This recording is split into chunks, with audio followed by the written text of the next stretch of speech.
Your Word is Your Wand by Florence Scovel Shinn, originally published in 1928. Chapter 1. Your Word is Your Wand. Man's word is his wand filled with magic and power. Jesus Christ emphasized the power of the word. By thy words thou shalt be justified, and by thy words thou shalt be condemned. And death and life are in power of the tongue. So man has power to change an unhappy condition by waving over it the wand of his word. In the place of sorrow appears joy. In the place of sickness appears health. In the place of lack appears plenty. For example, a woman came for a treatment for prosperity. She possessed just $2 in the world. I said, "We bless the $2 and know that you have the magic purse of the Spirit. It can never be depleted. As money goes out, immediately money comes in, under grace and in perfect ways. I see it always crammed, jammed with money. Yellow bills, green bills, pink checks, blue checks, white checks, gold, silver, and currency. I see it bulging with abundance." She replied, "I feel my bag heavy with money," and was so filled with faith that she gave me one of her dollars as a love offering. I did not dare refuse it and see lack for her, as it was important that I hold the picture of her plenty. Shortly afterwards she was made a gift of $6,000. Fearless faith and the spoken word brought it to pass. The affirmation of the magic purse is very powerful, as it brings a vivid picture to the mind. It is impossible not to see your purse or wallet filled with money when using the words crammed, jammed. The imaging faculty is the creative faculty, and it is important to choose words which bring a flash of the fulfillment of the demand. Never force a picture by visualizing. Let the divine idea flash into your conscious mind. Then the student is working according to the divine design. See the game of life and how to play it. Jesus Christ said, "Ye shall know the truth, and the truth shall make you free." This means that man must know the truth of every situation which confronts him. There is no truth in lack or limitation. He waves over it the wand of his word, and the wilderness rejoices and blossoms as the rose. Fear, doubt, anxiety, anger, and resentment pull down the cells of the body, shock the nervous system, and are the causes of disease and disaster.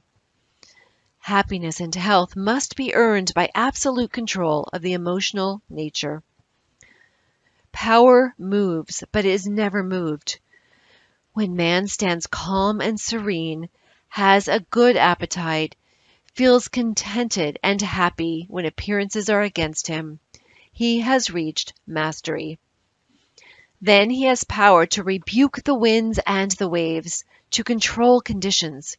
His word is his wand, and he transmutes apparent failure into success. He knows his universal supply is endless and immediate, and all his needs manifest instantly on the external. For example, a woman at sea awoke in the morning hearing the foghorns blowing. A dense fog had settled on the ocean with no apparent signs of clearing. She immediately spoke the word, "There are no fogs in divine mind, so let the fog be lifted. I give thanks for the sun." Soon the sun came out, for man has dominion over the elements, over all created things. Every man has power to lift the fog in his life. It may be a fog of lack of money, love, happiness, or health. Give thanks for the sun. Chapter 2. Success. There are certain words or pictures which impress the subconscious mind. For example, a man called asking me to speak the word for his right work. I gave him the statement, "Behold, I have set before thee the open door of destiny, and no man shall shut it." It didn't seem to make much of an impression with him, so I was inspired to add, "And no man shall shut it, for it is nailed back. The man was electrified and went out walking on air. Within a few weeks he was called to a distant city to fill a wonderful position, which came about in a miraculous way. I give another example of a woman who fearlessly followed a hunch. She was working for a small salary when she read my book, The Game of Life and How to Play It. The thought came in a flash to start in business for herself and open a tea room and candy shop. The idea staggered her at first, but it persisted, so she boldly went forth and procured a shop and assistants. She spoke the word for supply, for she did not have money to back her enterprise. It came in miraculous ways, and then the shop opened. From the first day it was filled with people, and now it is crammed, jammed. They stand in line and wait. One day, being a holiday, her assistants became gloomy and said they could not expect to do much business. My student, however, replied that God was her supply and every day was a good day. In the afternoon, an old friend came in to see the shop and bought 2 pounds of candy. He gave her a check, and when she looked at it, she found it was for $100. So it was indeed a good day. $100 for a box of candy. She says every morning she enters the shop with wonder and gives thanks that she had the fearless faith that wins. Here are some success affirmations. The decks are now cleared for divine action, and my own comes to me under grace in a magical way. I now let go of worn-out conditions and worn-out things. Divine order is established in my mind, body, and affairs. Behold, I make all things new. My seeming impossible good now comes to pass.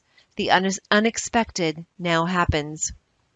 The 4 winds of success now blow to me my own. From north, south, east, and west comes my endless good.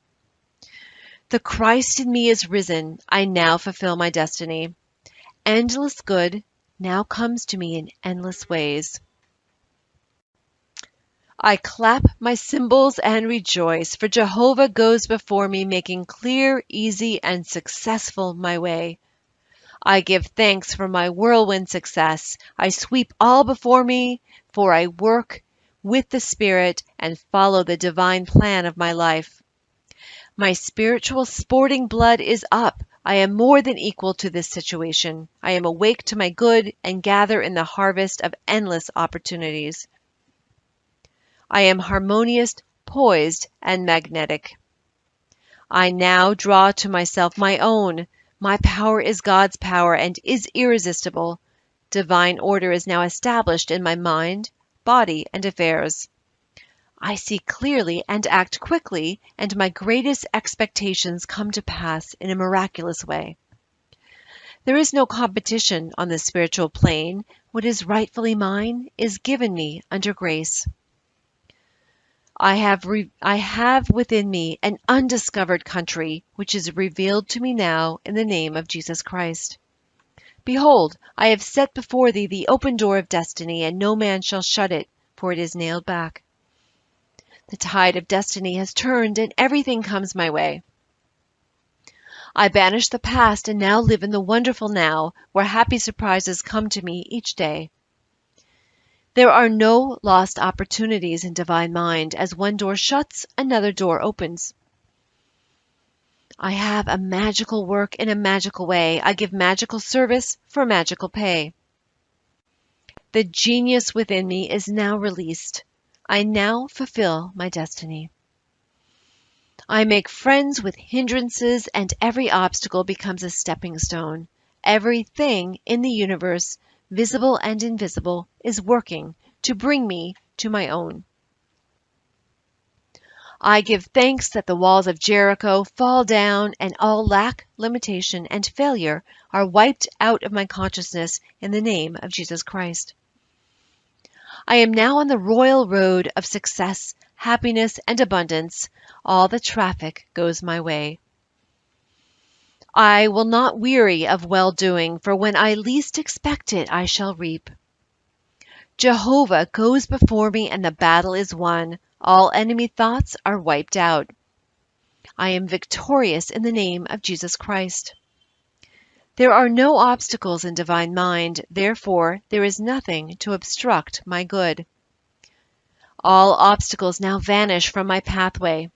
Doors fly open, gates are lifted, and I enter the kingdom of fulfillment under grace. Rhythm, harmony, and balance are now established in my mind, body, and affairs. New fields of divine activity now open for me, and these fields are white with the harvest. Man's will is powerless to interfere with God's will. God's will is now done in my mind, body, and affairs. God's plan for me is permanent and cannot be budged. I am true to my heavenly vision. The divine plan of my life now takes shape in definite, concrete experiences, leading to my heart's desire. I now draw from the universal substance with irresistible power and determination that which is mine by divine right. I do not resist this situation. I put it in the hands of infinite love and wisdom. Let the divine idea now come to pass. My good now flows to me in a steady, unbroken, ever-increasing stream of success, happiness, and abundance. There are no lost opportunities in the kingdom. As one door shuts, another door opens. There is nothing to fear, for there is no power to hurt. I walk up to the lion on my pathway and find an angel in armor and victory in the name of Jesus Christ. I am in perfect harmony with the working of the law. I stand aside and let infinite intelligence make easy and successful my way. The ground I am on is holy ground. The ground I am on is successful ground. New fields of divine activity now open for me. Unexpected doors fly open. Unexpected channels are free. What God has done for others, He can do for me and more. I am as necessary to God as He is to me, for I am the channel to bring His plan to pass. I do not limit God by seeing limitation in myself. With God and myself, all things are possible. Giving precedes receiving, and my gifts to others precede God's gifts to me. Every man is a golden link in the chain of my good. My poise is built upon a rock. I see clearly and act quickly. God cannot fail, so I cannot fail. The warrior within me has already won. Thy kingdom come in me. Thy will be done in me and my affairs. Chapter 3. Prosperity. Man comes into the world financed by God, with all that he desires or requires already on his pathway. This supply is released through faith and the spoken word. If thou canst believe, all things are possible. For example, a woman came to me one day to tell me of her experience in using an affirmation she had read in my book, The Game of Life, and how to play it. She was without experience but desired a good position on the stage. She took the affirmation, "Infinite Spirit, open the way for my great abundance. I am an irresistible magnet for all things that belong to me by divine right." She was given a very important part in a successful opera. She said, "It was a miracle due to that affirmation, which I repeated hundreds of times." Prosperity affirmations. I now draw from the abundance of the spheres my immediate and endless supply. All channels are free. All doors are open. I now release the gold mine within me. I am linked with an endless golden stream of prosperity which comes to me under grace in perfect ways. Goodness and mercy shall follow me all the days of my life, and I shall dwell in the house of abundance forever. My God is a God of plenty, and I now receive all that I desire or require and more. All that is mine by divine right is now released and reaches me in great avalanches of abundance, under grace in miraculous ways. My supply is endless, inexhaustible, and immediate, and comes to me under grace in perfect ways. All channels are free and all doors fly open for my immediate and endless, divinely designed supply. My ships come in over a calm sea, under grace in perfect ways. I give thanks that the millions which are mine by divine right now pour in and pile up under grace in perfect ways. Unexpected doors fly open, unexpected channels are free, and endless avalanches of abundance are poured out upon me under grace in perfect ways. I spend money under direct inspiration wisely and fearlessly, knowing my supply is endless and immediate. I am fearless in letting money go out, knowing God is my immediate and endless supply. Chapter 4. Happiness. In that wonderful moving picture, The Thief of Baghdad, we were told in letters of light that happiness must be earned. It is earned through perfect control of the emotional nature. There can be no happiness where there is fear, apprehension, or dread. With perfect faith in God comes a feeling of security and happiness. When man knows that there is an invincible power that protects him and all that he loves, and brings to him every righteous desire of the heart, he relaxes all nervous tension and is happy and satisfied. He is undisturbed by adverse appearances, knowing that infinite intelligence is protecting his interest and utilizing every situation to bring his good to pass. I will make a way in the wilderness and rivers in a desert. Uneasy lies the head that wears a frown.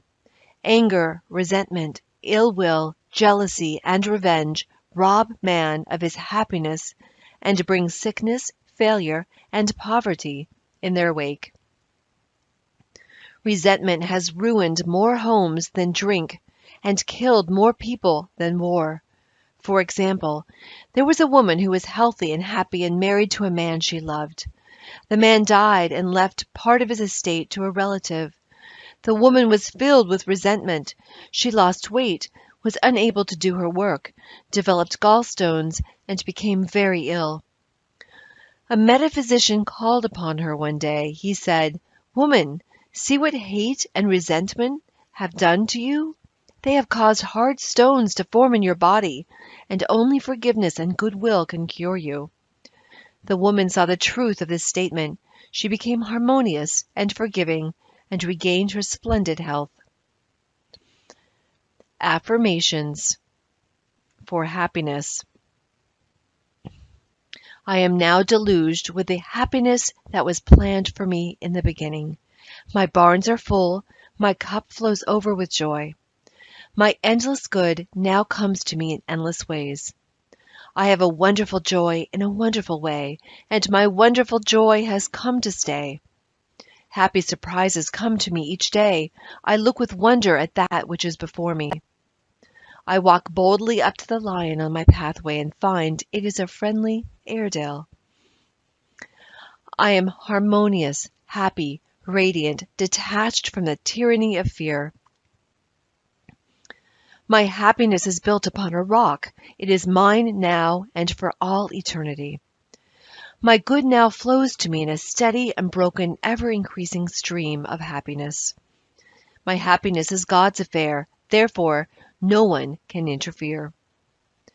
As I am one with God, I am now one with my heart's desire. I give thanks for my permanent happiness, my permanent health, my permanent wealth, my permanent love. I am harmonious, happy, and divinely magnetic, and now draw to me my ships over a calm sea. God's ideas for me are perfect and permanent. My heart's desire is a perfect idea in divine mind, incorruptible and indestructible, and now comes to pass under grace in a magical way. Chapter 5. Love. With love can come terrific fear. Nearly every human comes into the world with a mythical rival in the back of his or her mind who is there to rob him or her of love.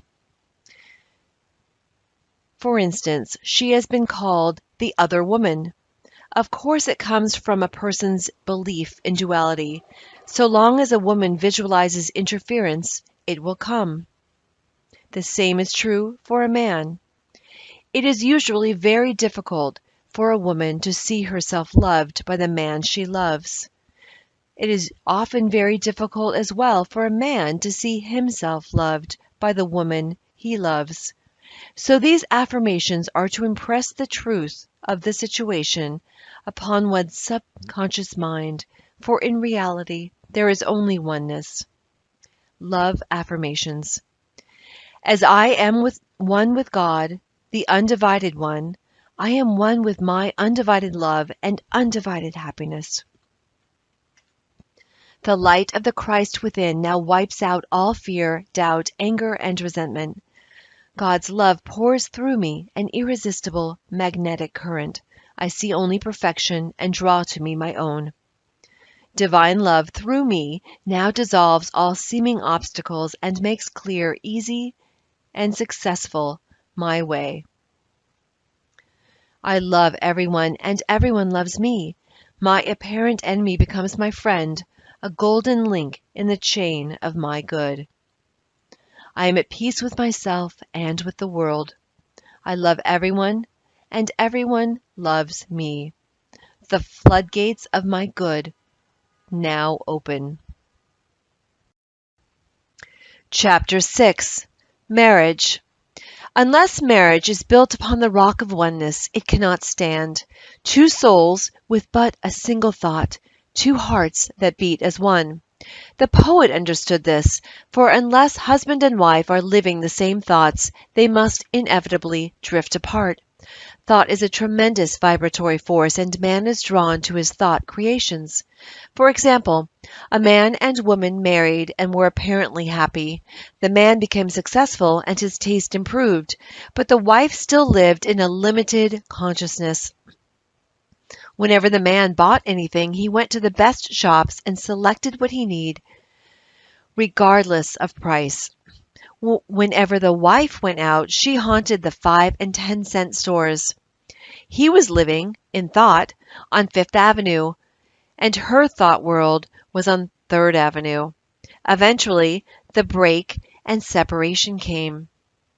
There is for each person his other half, or divine selection. These two are one in their thought worlds. These are the two whom God has joined together, and no man shall or can part asunder. The twain shall be made one, for in the superconscious mind of each is the same divine plan. Marriage affirmations. I give thanks that the marriage made in heaven is now made manifest upon earth. The twain shall be made one now and for all eternity. Chapter 7. Forgiveness. I forgive everyone, and everyone forgives me. The gates swing open for my good. I call on the law of forgiveness. I am free from mistakes and the consequences of mistakes. I am under grace and not under karmic law. Though my mistakes be as scarlet, I shall be washed whiter than snow. What didn't happen in the kingdom never happened anywhere. Chapter 8. Words of Wisdom. Faith without nerve is dead. There is never a slip twixt the right cup and the right lip. Never look, or you'd never leap. God works in unexpected places through unexpected people at unexpected times, his wonders to perform. Power moves, but is never moved. Loving your neighbor means not to limit your neighbor in word, thought, or deed. Never argue with a hunch. Christopher Columbus followed a hunch. The kingdom of heaven is the realm of perfect ideas.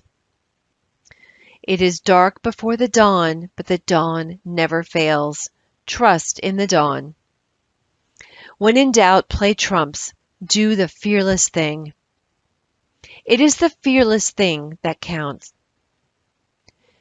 Never do today what intuition says to do tomorrow. It's a great life if you don't reason.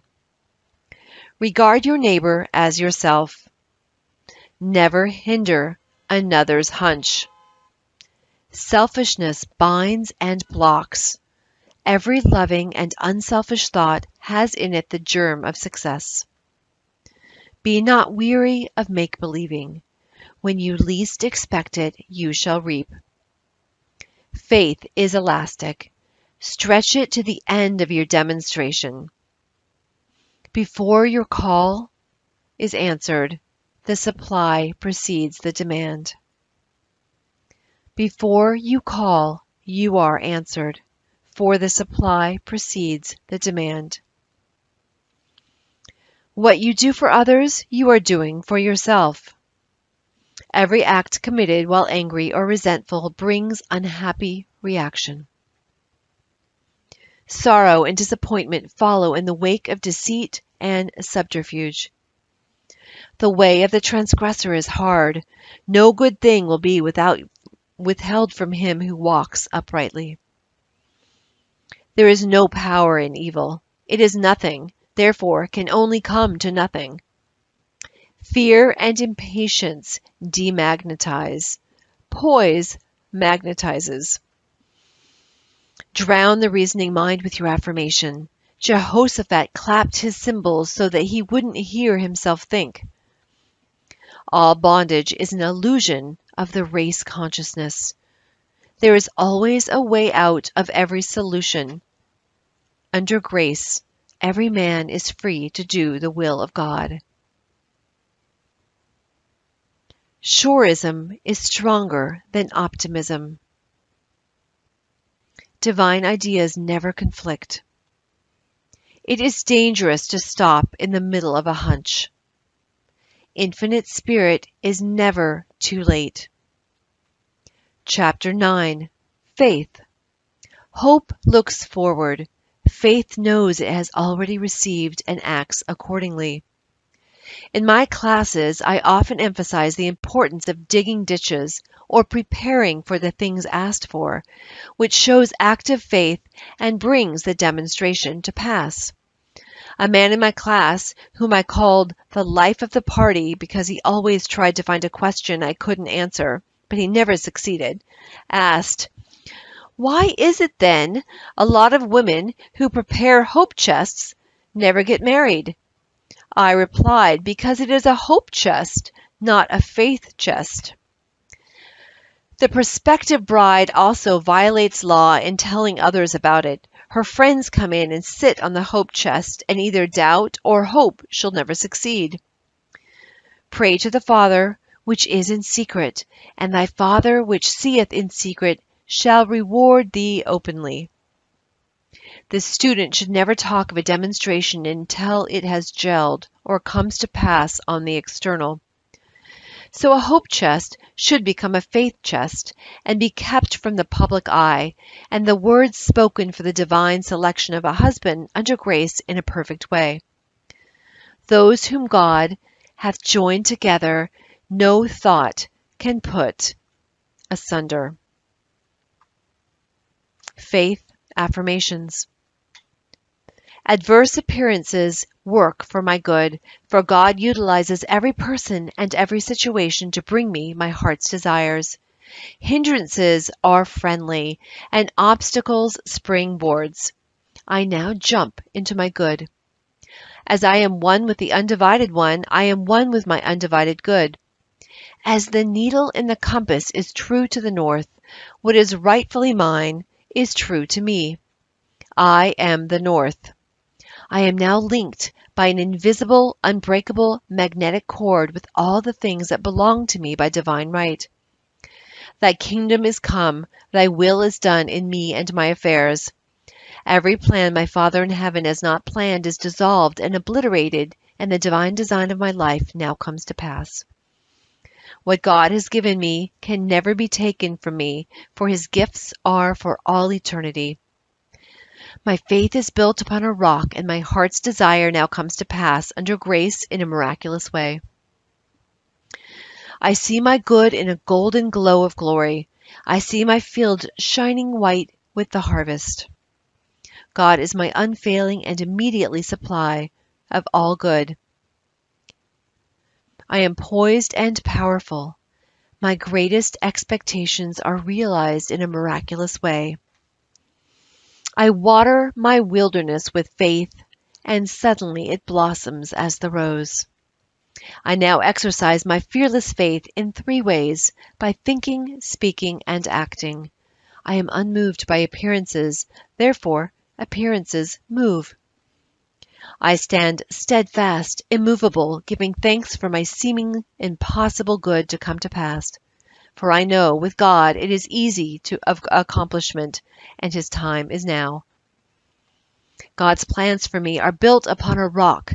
What was mine in the beginning is mine now and ever shall be. I know there is nothing to defeat God. Therefore, there is nothing to defeat me. I wait patiently on the Lord. I trust in him. I fret not myself because of evildoers, because every man is a golden link in the chain of my good, and he now gives to me the desires of my heart. I have now the fearless faith of the Christ within. At my approach, barriers vanish and obstacles disappear. I am steadfast, immovable, for the fields are already white with the harvest. My fearless faith in God now brings the divine design of my life to pass. All fear is now banished in the name of Jesus Christ, for I know there is no power to hurt. God is the one and only power. I am in perfect harmony with the working of the law, for I know that infinite intelligence knows nothing of obstacles, time, or space. It knows only completion.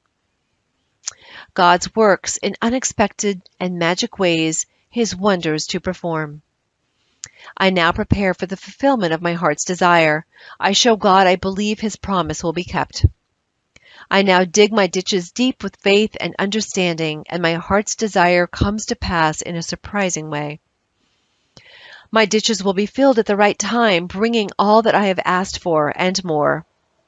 I now put to flight the army of the aliens, or negative thoughts. They feed on fear and starve on faith. God's ideas cannot be moved. Therefore, what is mine by divine right will always be with me.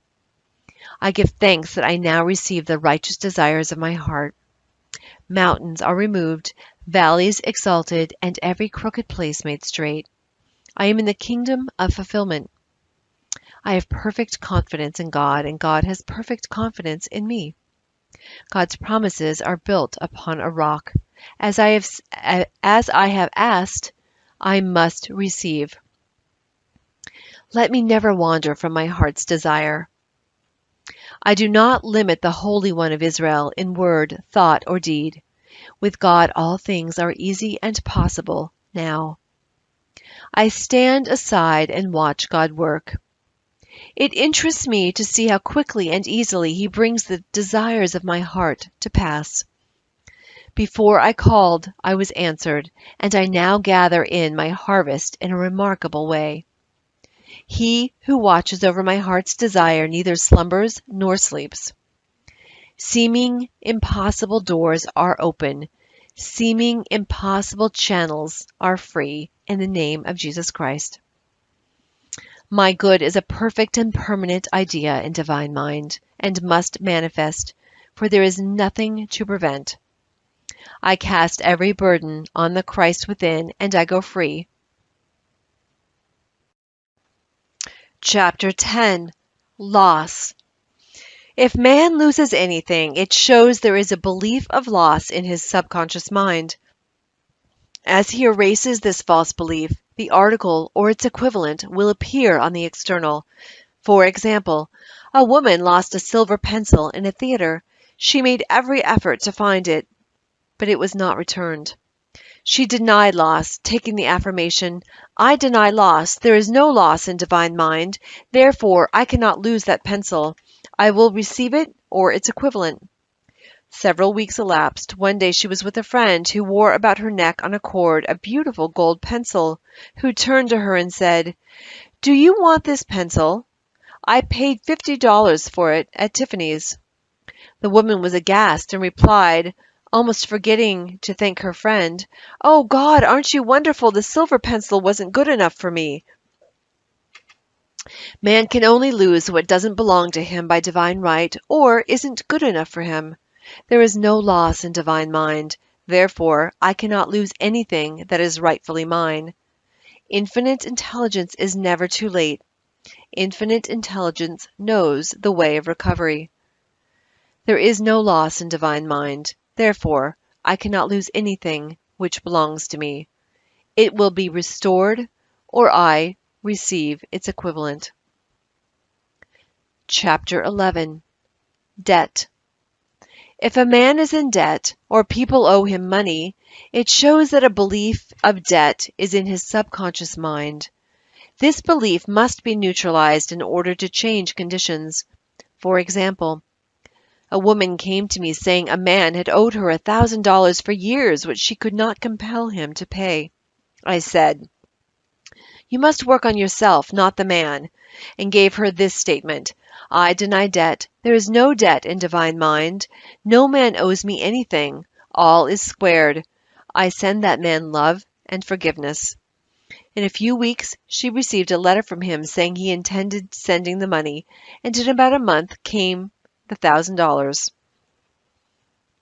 If the student owes money, change the statement: "There is no debt in divine mind. Therefore, I owe no man anything. All is squared. All my obligations are now wiped out under grace in a perfect way. I deny debt. There is no debt in divine mind. Therefore, I owe no man anything. All obligations are now wiped out under grace in a miraculous way. I deny debt. There is no debt in divine mind. No man owes me anything. All is squared. I send forth love and forgiveness." Chapter 12. Sales. A woman who lived in a country town wished to sell her house and furniture. It was in the winter with snow so deep it was almost impossible for cars or wagons to reach her door. As she had asked God to sell her furniture to the right person for the right price, she was unmindful of appearances. She polished the furniture, pushed it into the middle of the room, and prepared to sell it. She said, "I never looked out the window at the blizzard. I simply trusted God's promises." In miraculous ways, people drove up, and all the furniture was sold, and the house also, without paying any commission to an agent.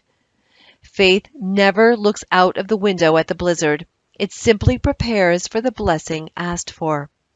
Affirmation: I give thanks that this article or property is now sold to the right person or persons for the right price, giving perfect satisfaction.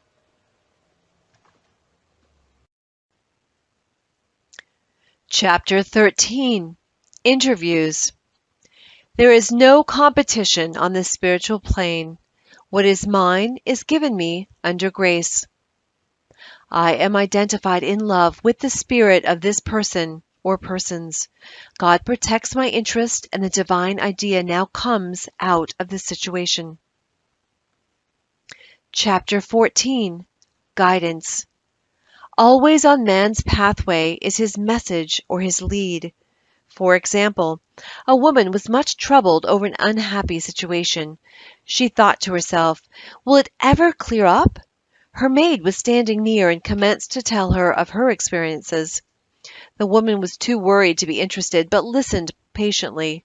The maid was saying, "I worked in a hotel once where there was a very amusing gardener. He always said such funny things.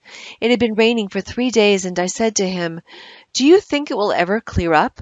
And he replied, 'My God, doesn't it always clear up?'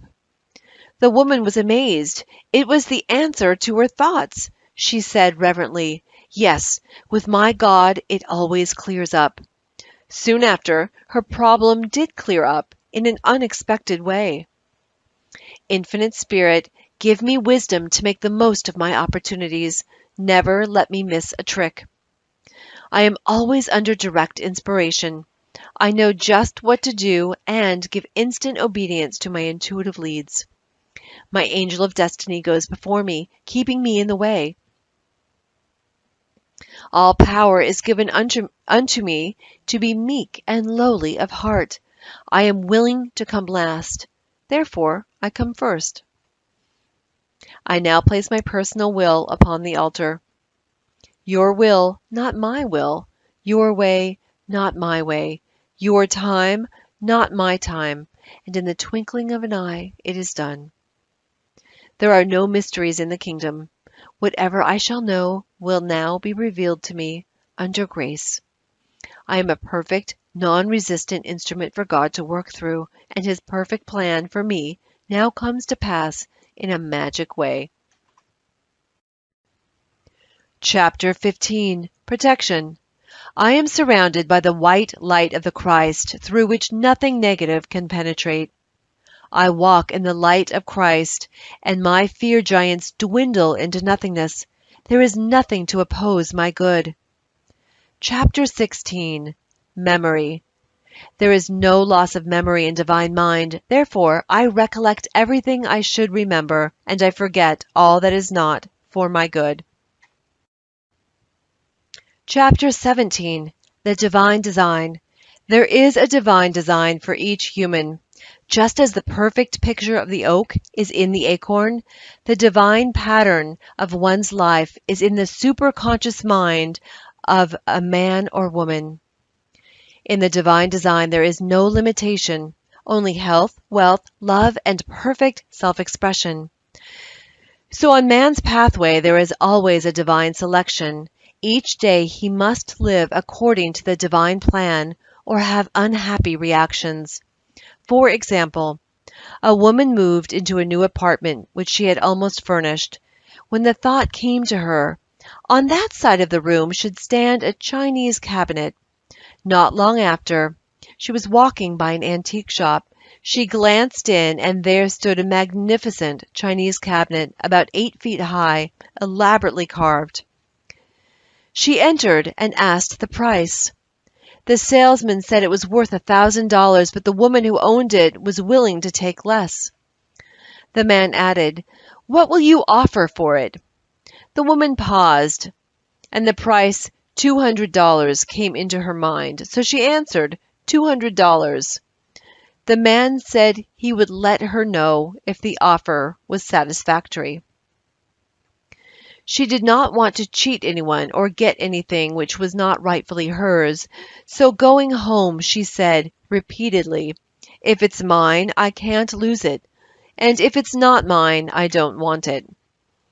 It was a snowy day, and she said she emphasized her words by kicking the snow from right to left, clearing a pathway to her apartment. Several days elapsed when she was notified that the woman was willing to sell the cabinet for $200.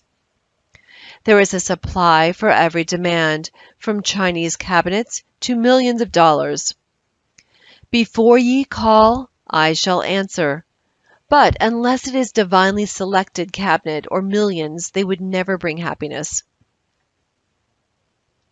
Except the Lord build the house, they labor in vain that build it. Psalm 127:1. I let go of everything not divinely designed for me, and the perfect plan of my life now comes to pass. What is mine by divine right can never be taken from me. God's perfect plan for me is built upon a rock. I follow the magic path of intuition and find myself in the promised land under grace. My mind, body, and affairs are now molded according to the divine pattern within. God is the only power, and that power is within me. There is only one plan, God's plan, and that plan now comes to pass. I give thanks that I now bring forth the universal substance, everything that satisfies all the righteous desires of my heart. The divine design of my life now comes to pass. I now fill the place that I can fill and no one else can fill. I now do the things which I can do and no one else can do. I am fully equipped for the divine plan of my life. I am more than equal to the situation. All doors now open for happy surprises, and the divine plan of my life is sped up under grace. Chapter 18. Health. When man is harmonious and happy, he is healthy. All sickness comes from sin or violation of spiritual law. Jesus Christ said, "Be thou healed, your sins are forgiven." Resentment, ill will, hate, fear, etc., etc., tear down the cells of the body and poison the blood. Accidents, old age, and death itself come from holding wrong mental pictures.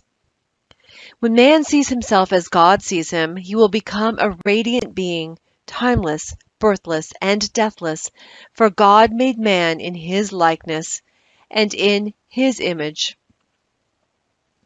I deny fatigue, for there is nothing to tire me.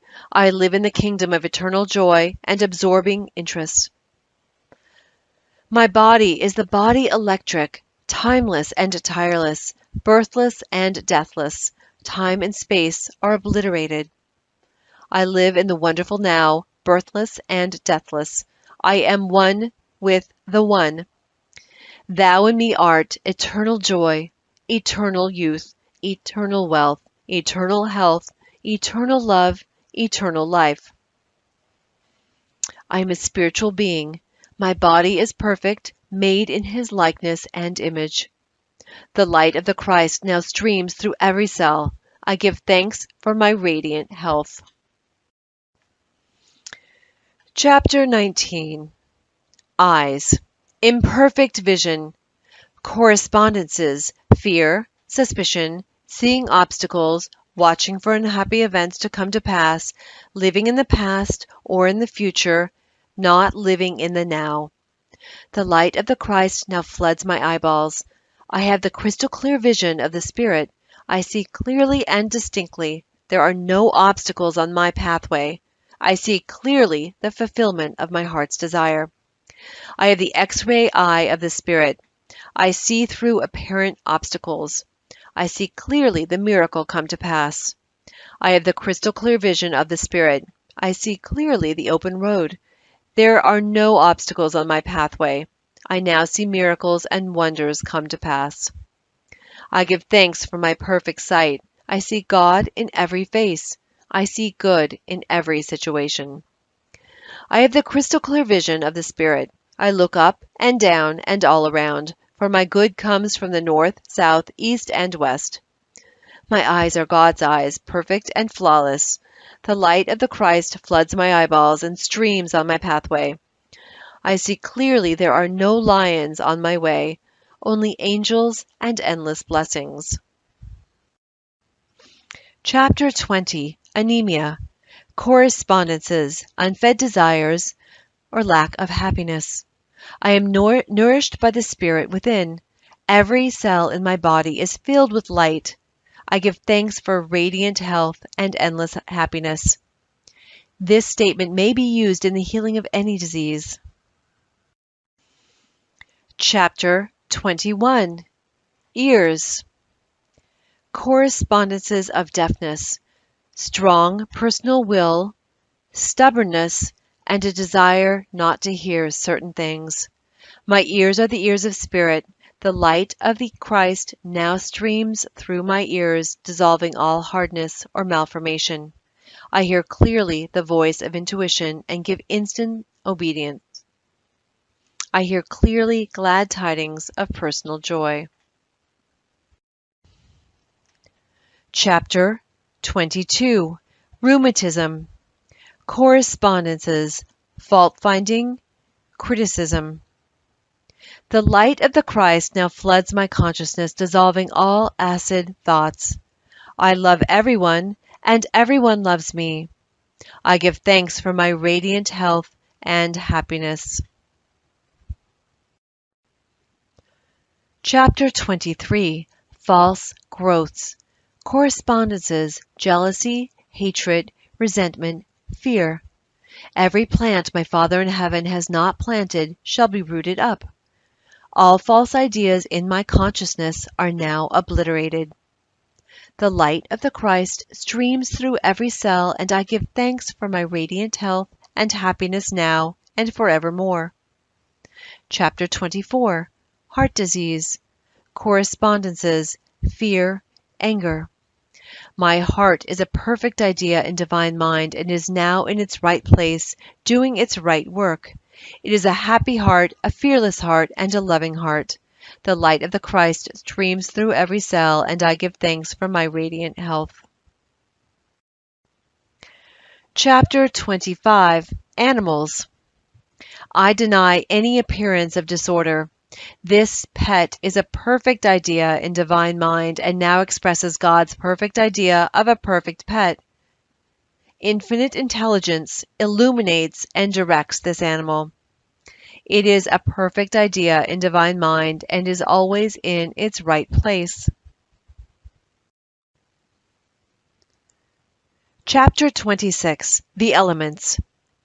Man is made in God's likeness and image, and is given power and dominion over all created things. He has power to rebuke the winds and the waves, check floods, or bring rain when it is needed. There is a tribe of Native Americans who live in the desert country and depend on the power of prayer only to bring rain to water their crops. They have a rain dance, which is a form of prayer, but no chief is allowed to take part who has any fear.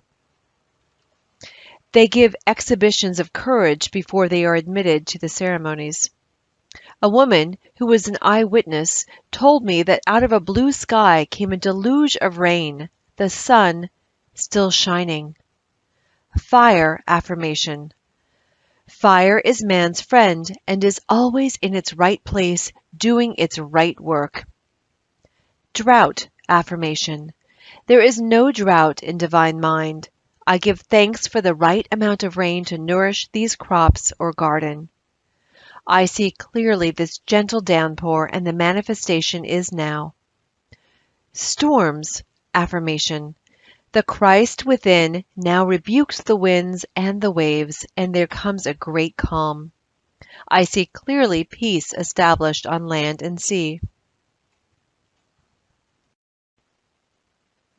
Chapter 27.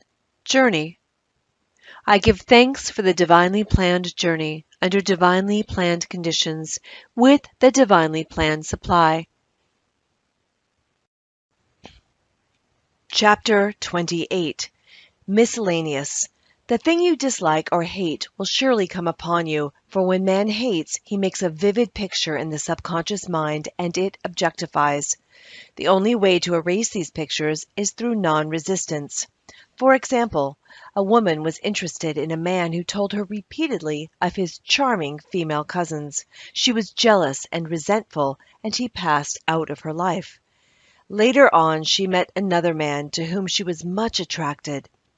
In the course of their conversation, he mentioned some women cousins he was very fond of.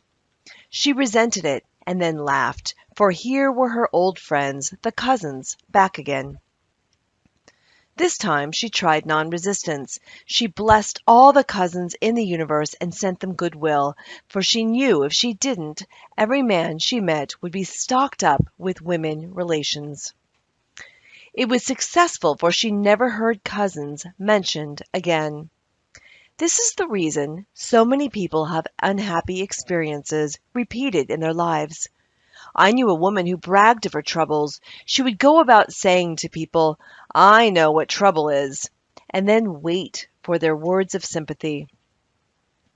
Of course, the more she mentioned her troubles, the more she had, for by her words she was condemned. She should have used her words to neutralize her troubles instead of multiply them. For example, had she said repeatedly, "I cast every burden upon the Christ within, and I go free," and not voiced her sorrows, they would have faded from her life, for, by your words you are justified. I will give to thee the land that thou seest. Man is ever reaping on the external what he has sown in his thought world. For example, a woman needed money and was walking along the street making the affirmation that God was her immediate supply. She looked down at her feet, and there was a $2 bill, which she picked up. A man standing near, a watchman in a building, said to her, "Lady, did you pick up some money? I thought it was a piece of chewing gum paper. A lot of people walked over it, but when you came, it opened up like a leaf." The others, thinking lack, had passed over it, but at her words of faith it unfurled. So with the opportunities in life. One man sees, another passes by. Faith without works or action is dead. The student, in order to bring into manifestation the answer to his prayer, must show active faith. For example, a woman came to me asking me to speak the word for the renting of a room. I gave her the statement, "I give thanks that the room is now rented to the right and perfect person for the right price, giving perfect satisfaction." Several weeks elapsed, but the room had not been rented. I asked, "Have you shown active faith? Have you followed every hunch in regard to the room?" She replied, "I had a hunch to get a lamp for the room, but I decided I couldn't afford it." I said, "You'll never rent the room until you get that lamp, for in buying the lamp, you are acting your faith, impressing the subconscious mind with certainty." I asked, "What is the price of the lamp?" She answered, $4. I exclaimed, $4 standing between you and the perfect renter. She became so enthusiastic she bought 2 lamps. About a week elapsed, and in walked the perfect renter. He did not smoke and paid the rent in advance and fulfilled her ideal in every way. Unless you become as a little child and dig your ditches, you shall in no wise enter the kingdom of manifestation. Without the vision, my people perish. Unless man has some objective, some promised land to look forward to, he begins to perish. We see it so often in small country towns, in the men who sit around a stove all winter, who ain't got no ambition. Within each one is an undiscovered country, a gold mine. I knew a man in a country town called Magnolia Charlie because he always found the first magnolia in the spring. He was a shoemaker, but every afternoon left his work to go to the station to meet the 4:15 train from a distant city. They were the only romances in his life, the first magnolia and the 4:15 train. He felt vaguely the call of the vision in the superconscious mind. No doubt the divine design for him included travel, and perhaps he was to become a genius in the plant world. Through the spoken word, the divine design may be released, and each one fulfill his destiny. I now see clearly the perfect plan of my life. Divine enthusiasm fires me, and I now fulfill my destiny. The spiritual attitude towards money is to know that God is man's supply, and that he draws from it the abundance of the spheres through his faith and spoken word. When man realizes this, he loses all greed for money and is fearless in letting it go out. With his magic purse of the spirit, his supply is endless and immediate, and he knows also that giving precedes receiving. For example, a woman came to me asking me to speak the word for $500 by the 1st of August. It was then about the 1st of July. I knew her very well and said, "The trouble with you is you don't give enough. You must open your channels of supply by giving." She had accepted an invitation to visit a friend and did not want to go on account of the formality. She said, "Please speak the word for me to be polite for 3 weeks, and I want to get away as soon as possible, and be sure to speak the word for the $500. So she went to the friend's house, was unhappy and restless, and tried continually to leave, but was always persuaded to stay longer. She remembered my advice, however, and gave the people about her presents. Whenever possible, she made a little gift. It was nearing the 1st of August, and no signs of the $500, and no way of escape from the visit. The last day of July, she said, "Oh God, maybe I haven't given enough." So she tipped all the servants more than she had intended. The 1st of August came, and her hostess said to her, "My dear, I want to make you a gift," and handed her a check for $500. God works in unexpected ways His wonders to perform. Chapter 29. Affirmations. God is incapable of separation or division. Therefore, my good is incapable of separation or division. I am one with my undivided good. All that is mine by divine right is now released and reaches me in perfect ways under grace. God's work is finished now and must manifest. I serve only faith, and my unlimited abundance is made manifest. I am undisturbed by appearances. I trust in God, and He now brings to me the desires of my heart. My good now overtakes me in a surprising way. The divine plan of my life cannot be tampered with. It is incorruptible and indestructible. It awaits only my recognition. There is no there. There is only here. Reveal to me the way. Let me see clearly the blessing which Thou hast given me. Let Thy blessed will be done in me this day. Hunches are my hounds of heaven. They lead me in the perfect way. All things I seek are now seeking me. Divine activity is now operating in my mind, body, and affairs, whether I see it or not. Since I am one with the only presence, I am one with my heart's desire. I now have the single eye of the Spirit and see only completion. I am a perfect idea in divine mind, and I am always in the right place, doing my right work, at the right time, for the right pay. I am an irresistible magnet for checks, bills, and currency, for everything that belongs to me by divine right. Thou in me art completion. As have I asked, I must receive. The law of God is the law of increase, and I give thanks for increase under grace in perfect ways. I dwell in a sea of abundance. I see clearly my inexhaustible supply. I see clearly just what to do. My world of the wondrous now swings into manifestation, and I enter my promised land under grace. Great peace have I who love Thy law of non-resistance, and nothing shall offend me. Thou in me art inspiration, revelation, and illumination. Chapter 30. Conclusion. Nothing is too good to be true. Nothing is too wonderful to happen. Nothing is too good to last.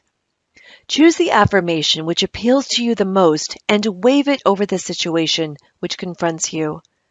It is your magic wand, for your word is God in action. It shall not return unto me void, but shall accomplish that whereunto it is sent. Isaiah 55:11. But I say, have they not heard? Yes, verily, their sound went unto all the earth, and their words unto the end of the world. Romans 10:18. The end.